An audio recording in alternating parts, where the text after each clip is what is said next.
اہم خبر آپ کے ساتھ شیئر کریں۔ سندھ میں متوقع مونسون بارشوں سے مختلف شہروں میں سیلابی صورتحال کے خدشے کے باعث وزیر اعلیٰ سندھ مراد علی شاہ نے انتظامیہ کو الرٹ رہنے کے ساتھ اہم ہدایات جاری کر دیں۔ محکمہ موسمیات کی جانب سے سندھ میں رواں سال مونسون کی معمول سے زیادہ بارشوں کی پیشگوئی کی گئی ہے۔ اگر آپ پہلی بار ہمارا چینل دیکھ رہے ہیں تو سبسکرائب کر کے بیل آئیکن پریس کریں۔ ممکنہ طوفانی بارشوں کی پیشگوئی کے پیش نظر وزیر اعلیٰ سندھ کی زیر صدارت اربن فلڈنگ کے حوالے سے اہم اجلاس ہوا۔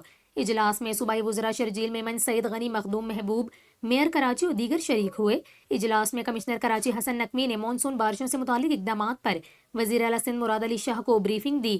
وزیر اعلیٰ سندھ سید مراد علی شاہ کے ترجمان کے مطابق اجلاس میں مونسون کے حوالے سے اقدامات کا جائزہ لیا گیا۔ اس دوران وزیر اعلیٰ نے کہا کہ ملک میں 29 اور 28 جون سے مونسون بارشوں کا امکان ہے۔ اس کے علاوہ بھی بارشوں کے قوی امکانات ہیں جس سے مختلف علاقوں میں اربن فلڈنگ کا خطرہ ہے۔ انہوں نے ہدایت کی کہ تمام متعلقہ ادارے اس صورتحال میں اپنی اپنی بھرپور تیاری کریں۔